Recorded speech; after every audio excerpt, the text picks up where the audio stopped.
nonaha ku kibuga cy'imyitozo ikipe ya APR ikaba isoje imyitozo.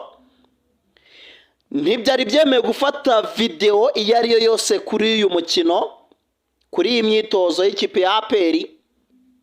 Mwibanga rikomeye twabonye aka video karagenda gasirikira gatoya k'amasegonda make cyane.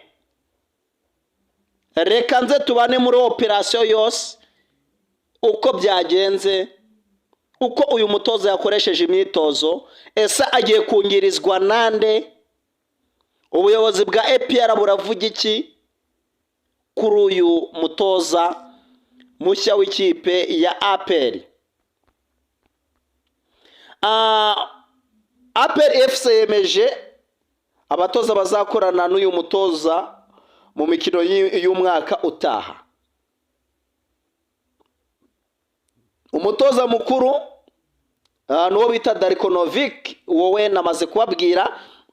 Muri make ni operation yose, wowe utarakana subscribe yikore nonaha. Fata gatebe, wicare, wige kongeye kugutamo. Azaba yungirijwe n'uwo bita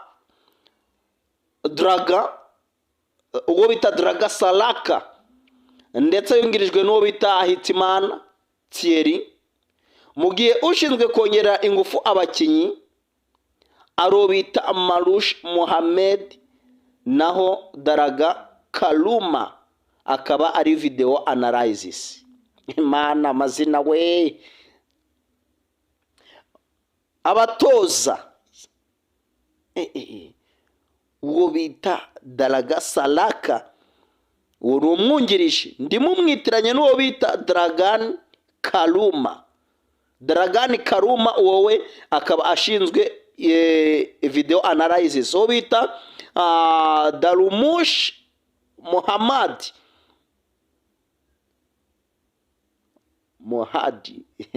Mihadi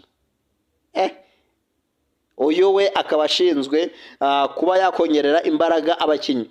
Muri make ni abatoza bane uyu muzungu yizaniye. Uyu mutoza wa APR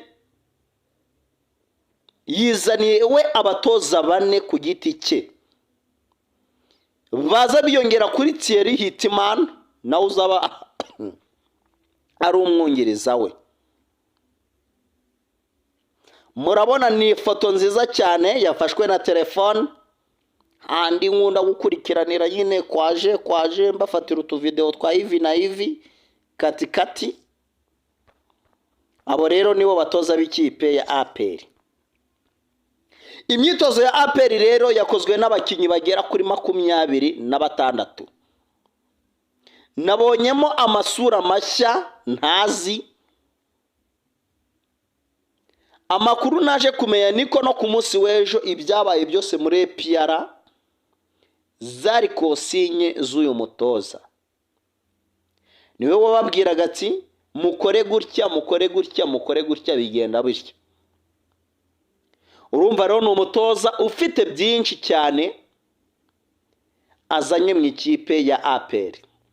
Rero imyitozo yakozwe n'abakinyi maze kubabwira. Harimo abakinyi bagera kuri 6 ntazi muri shampiyona y'u Rwanda. Urumva ni abakinyi b'abanyamahanga nibo nabashije kubona. Muri abo bakinyi b'abanyamahanga rero nabahawe invitation n'ikipe ya APR ibasaba ko baza, ariko ntago barashira umukono ku masezerano cyangwa se imanziriza amasezerano cyangwa se test.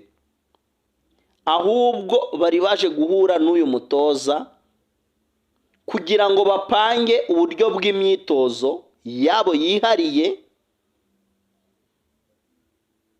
aho ku munsi w'ejo kuwa gatandatu mu gitondo ku isaha 3 aba bakinyi bagera kuri 6 bazakorera imyitozo ku stade yamwe hano mu mujyi wa Kigali, ariko ku bibuga by'imyitozo abo umutoza azashima muri abo batandatu akaba ari bo bazahabwa amasezerano n'ikipe ya APR. Mu butasi bwanjye rero kugerageza kwinjira no kwinjirira, hari amazina nabashije kumenyamo y'izi transferi. Nigeze gukora ikiganiro mbona umuntu muri comment aranditse ngo ese ko APR izasinyisha abakinyi babiri, abo uvuga 8 ubakura he? Bro, ibyo mujye mubireka. Buri muntu agira source y'amakuru ye, ahubwo igakuba source y'amakuru yanjye. Nuba source y'amakuru yanjye uzabona byinshi. Uzabona byinshi cyane muri iyi kipe ya APR. Nakubwiye ko ari ukuri. Rero muri aba bakinye harimo ng'umukinyi bita Arebaka witabiriye uyu mukino, kandi mu by'ukuri ashobora kuzatizwa. Niyo makuru ngura katika ndani. Ashobora kuzagira ute? Kuzatizwa. Ikindi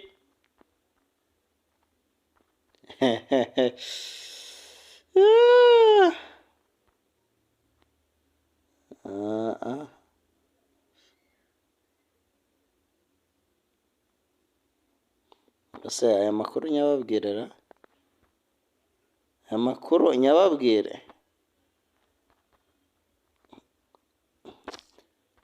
Hari umuntu warompaye amakuru aturutse muri APR mo indani, ariko kugira ntihicira source yanjye y'amakuru, reka ino nkuru nyitaruke.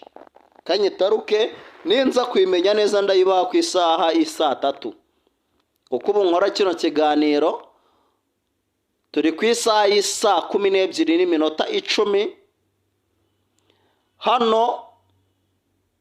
Ukiva neza hano za Shyorongi uri kwerekeza Kigali,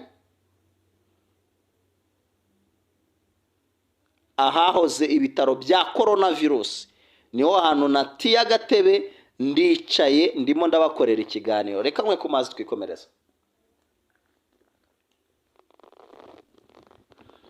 Nibyo koko ikipe ya APR ifite abakinyi bashya b'amazina akomeye baturutse mu bihugu bikomeye, baje guhindura byinshi mu ikipe ya APR.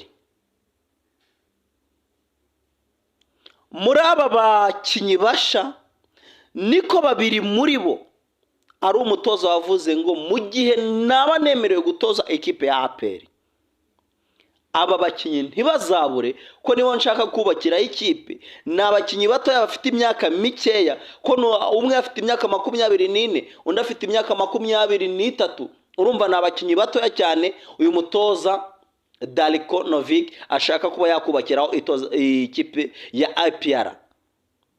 Uyu mutoza Darko Novic akaba yatangiye areba imyitozo y'abasore b'ikipe ya APR, aho yasanze bari muri fitness, areba uburyo bahagarara mu kibuga, areba uburyo bw'igihaha cyabo. Nta myitozo ihambaye bakoze, ariko imyitozo yose yayirebye, ndetse niho yemereye n'uyu mutoza Thierry Hitimana ko yabana nawe mu gihe cyo kuba yakomezanya n'iyi kipe ya APR. Nubwo bitari byoroshe kumenya ngo aba bakinya amazina yabo nayahe, naje kumva izina rimwe ry'umusore bita Ngonde. Niryo zina gusa namenye bavane. Uyu musore bamwita Ngonde, ntago inzi igihugu akomokamo, naryo kugira ndimenye niko yahamagawe na mugenzi we. Inza kumva ko yitwa Ngonde, niba ndivuze nabi mumbabarire. uyu rero nawe akaba ari umukinnyi uri mu ikipe ya APR. Icyo nabonyeho ni abasore bariye pe, ni abasore bariye, abasore b'ibigango ubona ko bafite byinshi bakora mu ikipe ya APR.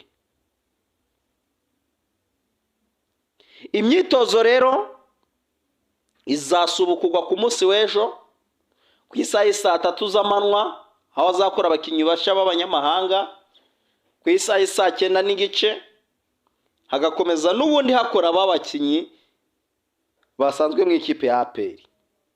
Imiriro na Rokritoma ziratangira kumanuka ku cyumweru. Ibi byose biri gukorwa kugira ngo bazitabire Kagame Sekafa Cup barasoje bahagaze neza, aho iyi kipe yiteguye kuba yakora byinshi kandi bishoboka. Urumva iyo ni APR, we urinde wowe urinde kuva kwa APR idakomeye, urinde kuva kwa APR idafite amafaranga. APR iraja ku isoko igatanga amafaranga menshi, igahangana na za Simba, ikazahangana na za Yanyi, ikazahangana na za Mamelodi, ikahangana na za nandi makipe menshi, za Pyramide, za Arinasa, amakipe menshi nyine bajyaho bagahangana. Ku mafaranga APR ntikinishwa, ku mirokiritire APR irakoro. Ibaza ko uyu mutoza ashobora kuba agiye guhembwa ibihumbi 37 by'idolari bya buri kwezi. Ibaza ko kayabo kayo mafaranga. Payroll ya APR ishobora kuzagera muri miliyoni 500 za buri kwezi.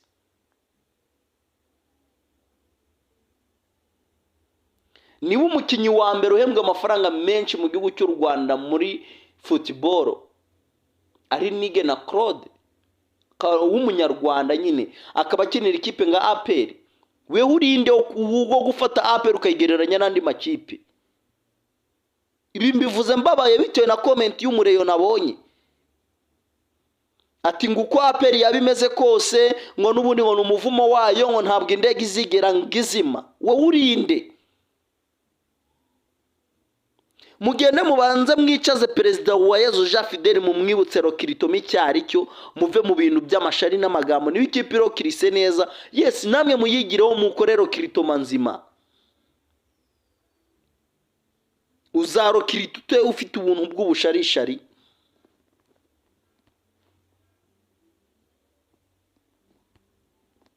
Ibyo rero mugomba kubizirikana.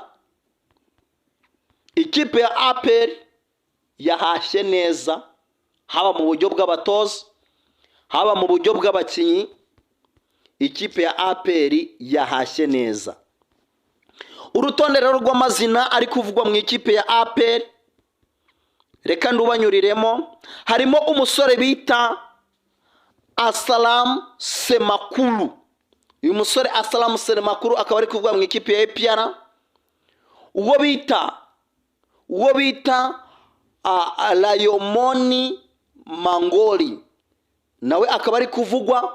Uwo bita Ligani Mbande, Ligani ntimujyaho ni rugajo, uyu bamwita Ligani Mbande nawe akaba ari kuvugwa mu ikipe ya APR.